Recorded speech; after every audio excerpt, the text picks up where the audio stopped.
Welcome to Electrified. It's your host, Dylan Loomis. Who doesn't love a public FSD update every now and then? Elon said Tesla is training a new FSD model with around 10x the number of parameters and a big improvement to video compression loss. Probably ready for public release end of next month if testing goes well. That would be end of September, but I think we should all hold that timeline loosely. A few quick things to unpack here. Number one, this is going to replace that 4x parameter model that we were expecting previously. If you missed it, June 10, Elon said we have a more advanced model in alpha stage that has 4x the parameters. And replying to Holmar's saying we get the 10x version instead, Elon replied saying exactly. Thing two, people have questions about video compression loss. Reason being, Tesla's strategy has been photons in to controls out. Largely, the understanding was that technique didn't have any video compression at all. Think about it, raw photons in, so exactly whatever the cameras are seeing,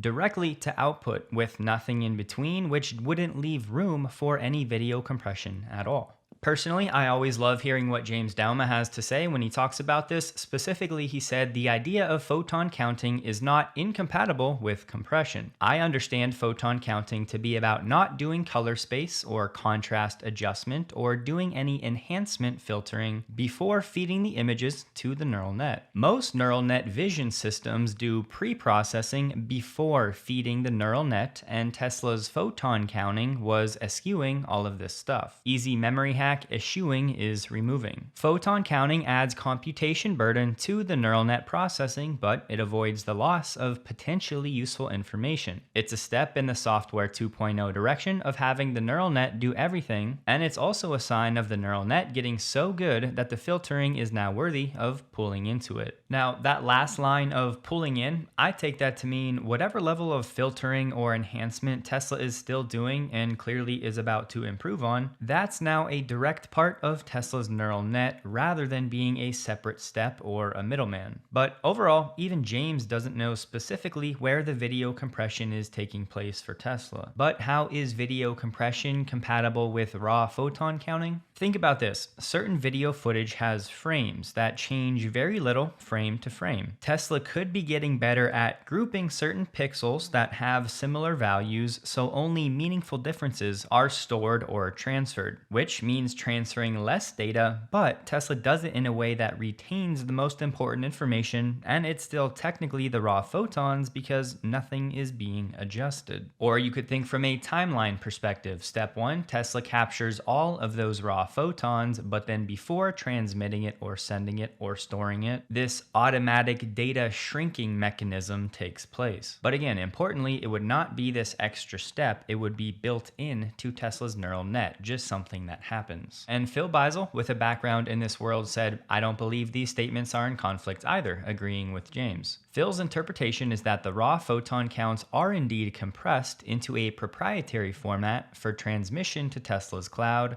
specifically for training purposes. Raw frame data from 8 cameras is extremely large, and transmitting it over cellular or Wi-Fi is both time and cost prohibitive. Tesla likely uses a lossy compression model to reduce this burden, but then decompresses it back to a raw photon representation during training, which of course would be another way to think about it and more of a middleman scenario. But at that point, it could be getting into semantics. And then Phil said, inference, the real-time processing on the car, always uses the raw photon data directly. And this is not your typical YouTube TV video compression that you get, but Tesla is likely compressing the data for transport while preserving much of the original signal quality. But Phil did say he might actually be in agreement with what I just got done explaining. He said, to be clear, I'm making an educated guess. It's possible he's talking about compression inside the neural net itself. But whatever the case, I think it's still proper to recognize that raw photon counts are being used. Robert Scoble shared his expectations on this new 10x model. He mentioned improvements avoiding potholes in parking lots and finding parking spaces, figuring out pickup and drop-off locations, path planner improvements, choosing the correct lane, and avoiding anomalies much better. Replying to that, Elon said, minimizing the probability of injury is the goal, but we will address these other factors too.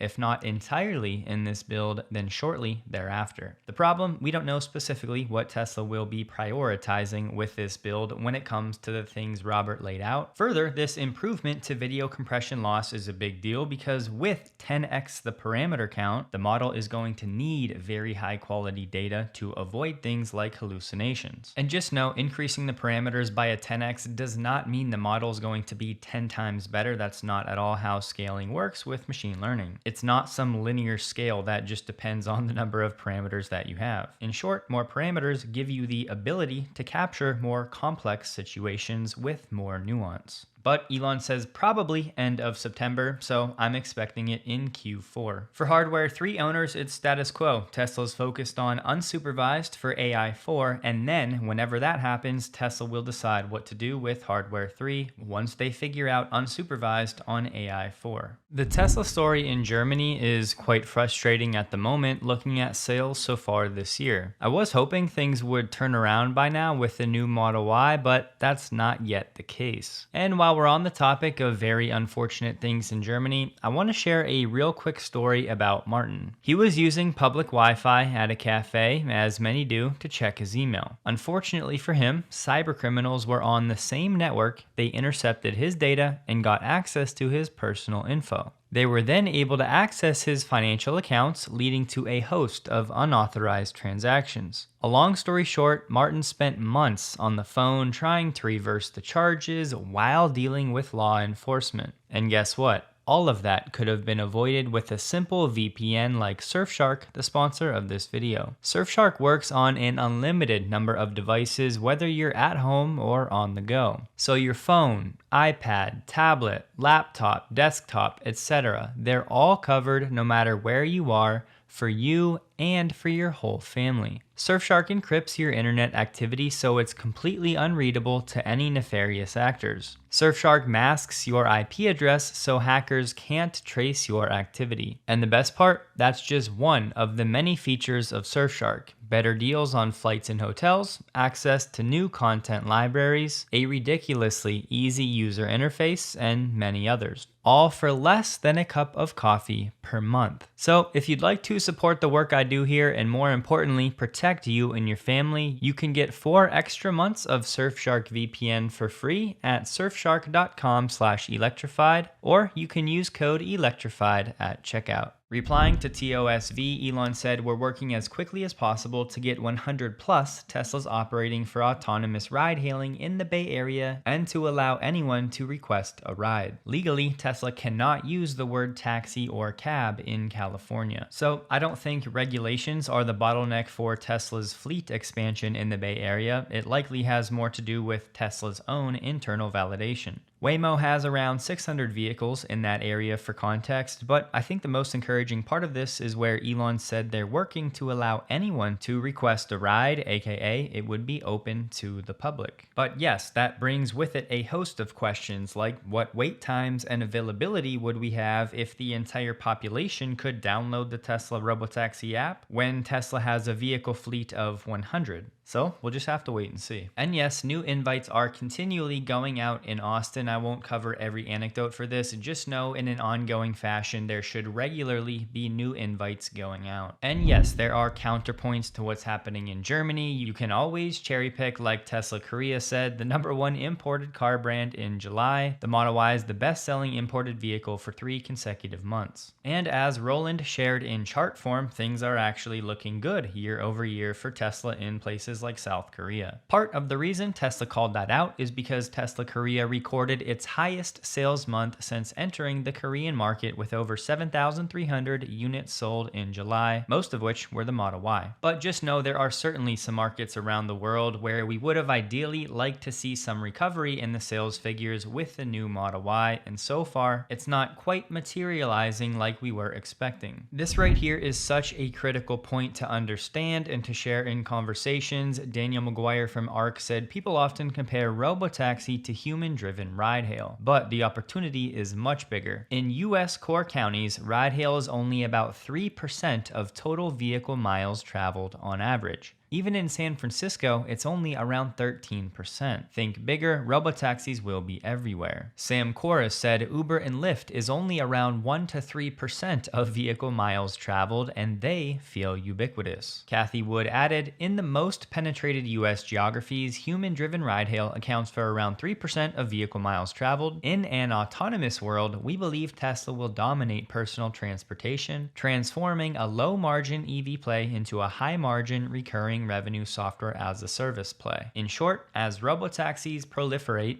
and costs continually come down, the total addressable market for people looking into ride-hail is going to explode. Now, it's likely not something that happens overnight, but over the next few years, this will certainly be the trend. Something to watch in the Chinese EV market, Romotion said in recent months, several headwinds have emerged in the Chinese market with the potential to curtail the trajectory of the country's EV sales growth. In June, China's trade-in scheme was paused in several cities due to the scheme's first round of funding in those regions having been exhausted. In the past, we touched on the scheme where new vehicles are registered despite remaining unsold, and the other points like BYD slowing down production across several different sites. But it's only something to watch because they also said it's not unusual for Chinese EV market growth to slow during summer months, thanks to demand patterns, weather, etc. And just a fun fact, in the Guangdong province alone, which is China's equivalent of California, that province alone has more EV chargers than the entirety of the United States. The Guangdong province is likely over 700,000 public EV charging posts, whereas as of July this year, the US is somewhere around 250,000. Now yes, of course population matters, but that was really just a setup for this. Remember that $7.5 billion federal funding program that was supposed to jumpstart 500,000 public EV chargers? Well, fast forward to today and that program is officially closing, having installed 384 charging ports. Now, frankly, I wasn't even a huge fan of this plan to begin with because the costs were estimated to be as high as over $100 billion at the end of the day. But my point is this policy back and forth in America is really hurting the customer at the end of the day. Jim Fan was talking about world models, which is just an AI system that creates these interactive, dynamic environments based on an understanding of, you guessed it, the real world. Specifically here, they were talking about a world model that generates interactive worlds from text, enabling real-time interaction at 24 frames per second. Replying to that, Elon said, Tesla has had this for a few years. It's used for creating unusual training examples. Think about near head-on collisions, where even 8 million vehicles in the field need supplemental data, especially as our cars get safer and dangerous situations become very rare. And no surprise, Elon said Tesla has this for Optimus as well. As Jim says, it is essential for humanoid robot training. Jim said world modeling for robotics is incredibly hard because 1, the control of humanoid robots and 5-finger hands is way harder than just up, left, down, right for games. But the main point I want to get across, this method scales up robot learning not with fleets of human operators, but with digital dreams in pixels. Jim Fan works on robotics at NVIDIA, but Elon is saying Tesla has something similar to this. And just watch this quick clip and you'll understand what you need to know.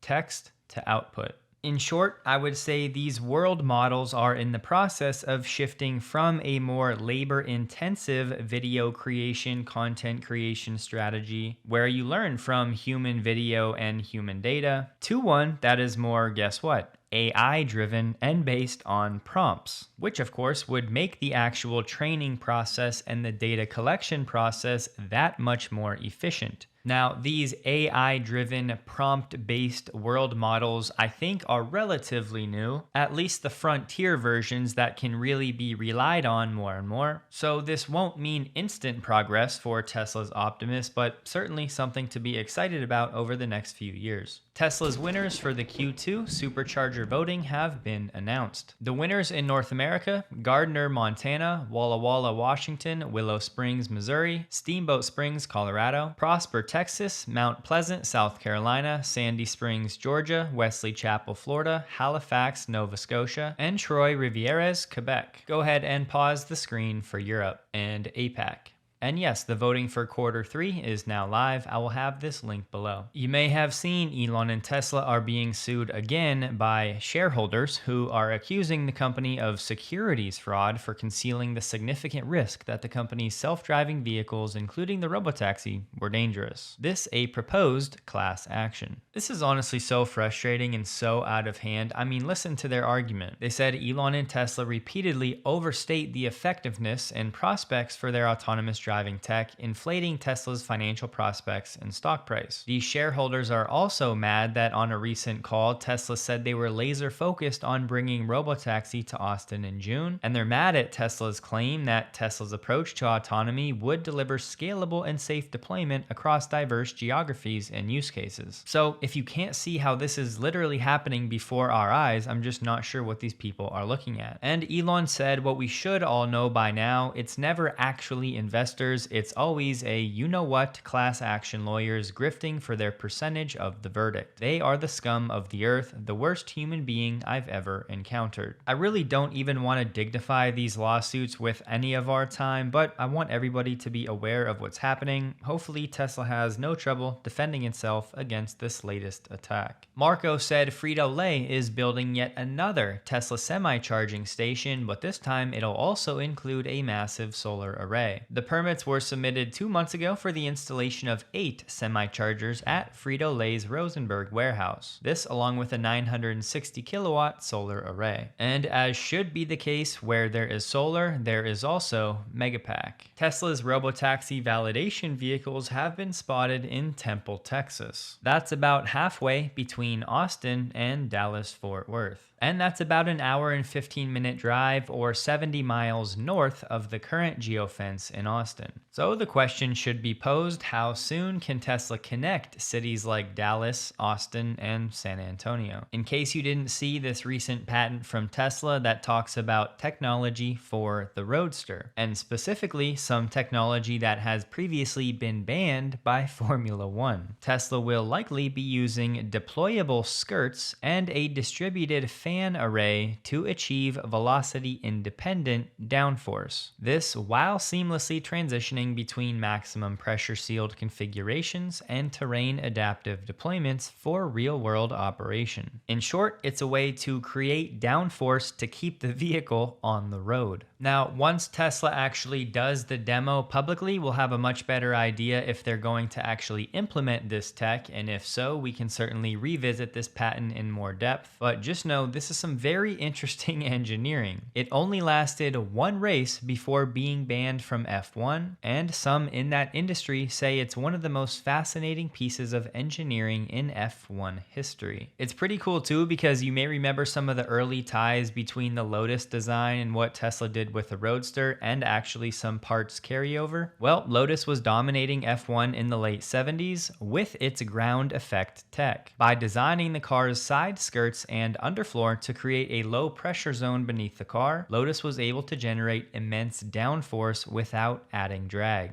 This allowed their cars to corner much faster than the competition. So if for whatever reason you're not yet excited about Tesla's Roadster demo, I hope this would nudge you in that direction. I'm sure most of you have heard me say in the past, I'm really not a fan of polls. They're so easy to manipulate. Just know I'm not alone in that thinking. Elon just said polls are propaganda. Who even picks up their phone to answer unknown number randos? We got Lucid's Q2 data. All you need to know, it's revenue for the quarter, just under $260 million. And on that $260 million revenue, Lucid's net loss over $855 million. So that diluted number was actually worse in Q2 this year than it was in Q2 last year when it was a $790 million net loss. But either way, no matter how you look at it for Lucid financially, it's really just more of the same. And Rivian's revenue for quarter 2 came in at $1.3 billion, whereas its net loss came in at $1.1 billion. And for visual learners, I've always liked this chart from AJ comparing Tesla and Rivian's retained earnings, and in Rivian's case, its accumulated losses. For the first few years of operations, Rivian was doing a good job keeping up with Tesla, but there has been a divergence. And so far, if you can't tell from me, I'm just looking for trend changes for Lucid or Rivian from a financial standpoint, and so far, that inflection point has not happened. If you see these headlines about a Chevy Silverado going over 1,000 miles on a single charge, setting a new record, just know this type of test is somewhat silly to me. They max out everything they can. Tires at 80 psi. It took 7 full days of driving. They kept the speed at 20 to 25 miles per hour, so deploying all of the hypermiling techniques. But for what it's worth, they went 1,059 miles on a 205 kilowatt hour battery pack. Now, I'm guessing as of late, some of you have seen all of the things happening with Waymo, and I've left many of them out because, again, I don't feel the need to criticize every single instance. However, it seems like there have been more of these Waymo hiccups as of late, and one like this where we have a Waymo actually coming into contact with a fire truck. There is debate out there, people saying this fire truck was going the wrong direction on a one-way road, and we don't have video footage. Did the fire truck run into the Waymo or vice versa? But my point is, this is only one instance of many that have been happening the past few weeks. So the question should be asked, is Waymo scaling faster than it maybe otherwise should? This video was shared. This is the most insane thing. We're in a Waymo here. Under Mopac. Under Mopac. It was going the wrong way. We called customer support. It stopped us right here and wouldn't let us out of the car. You can't talk to anybody and give directions. So then we're talking to customer support, which is, who knows? We're talking to someone. We were in the car until 5 minutes and 11 seconds, and I said, I'm going live on TikTok if you don't let us out of this Waymo. It is still stuck. It's still sitting there. And it's just wild because most of these Waymo incidents have no articles in the media written about them. And you guys know I'm rooting for Waymo. I would love to see them succeed, but there's a reason I said what I said. Waymo will close its operations by 2028. Waymo's losing about $1 billion every quarter, and that's before Tesla reaches scale. By 2028, Tesla will be in every city Waymo is in, and many more, with more vehicles at a lower price point, offering safer rides and a better user experience.